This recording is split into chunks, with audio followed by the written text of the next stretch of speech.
Hey guys, my name is Mike Spurhake with Vantage South, and we're your Trimble dealer for Alabama, Mississippi, and Northwest Florida. And today I want to go over a question, a pretty easy question we get people working with our Trimble TMX or FmX displays, which is how do I create a new field? And if you're running a Trimble TMX, you're going to be used to booting up to this kind of Android home screen here. And to get to where we need to go, you'll need to click your FMX Plus icon. Now, for you guys that are already running FMX, you'll be pretty used to booting to this interface you see here. So for you guys, this is where you start out when you first boot up. And first thing we're going to do is we're going to click Open a Field.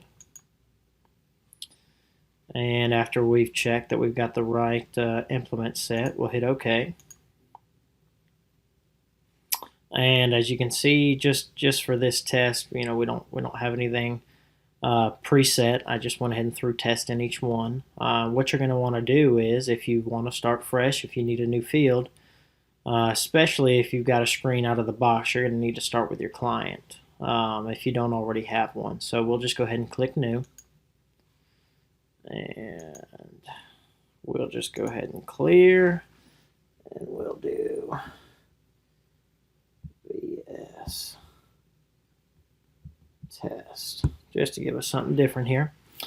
And if you create a new client, you'll see our farm and our field actually went blank. Well, that's because this list kind of works like a tree. It branches out. So when you change something, everything below it is going to be affected by that. So we just inputted a new client.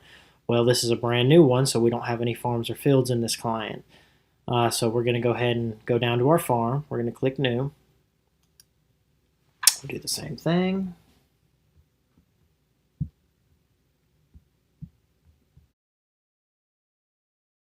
All right. And same thing here with our field.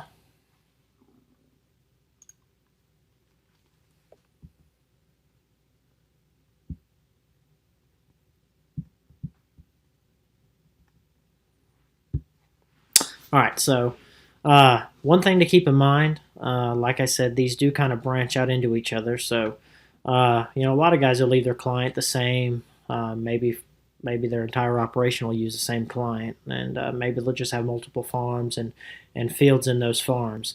When you change your farm, you're going to change all your different fields. So you've got to be mindful of that. We'll just do this. So now you see I don't have any more fields because I just created a new farm. Well, same thing. So as you change something, one of these boxes, you're going to affect the boxes underneath it. If I wanted to get back to my test field, I'd have to go to my test client. And then everything kind of just falls in line like it should. If I had multiple farms, I'd have to just search through them. This is where you kind of got to be responsible with the way you keep up with these. You don't want to just throw random names that you're not going to remember. So it's not too complicated. Just name it something that's going to be familiar for you and for the other people that maybe work in your operation and are going to need to make sense of it when they go through to find that field and eventually that AB line. So that's all I got. I hope this helps, and just let us know if we can help you in any way. Thank you.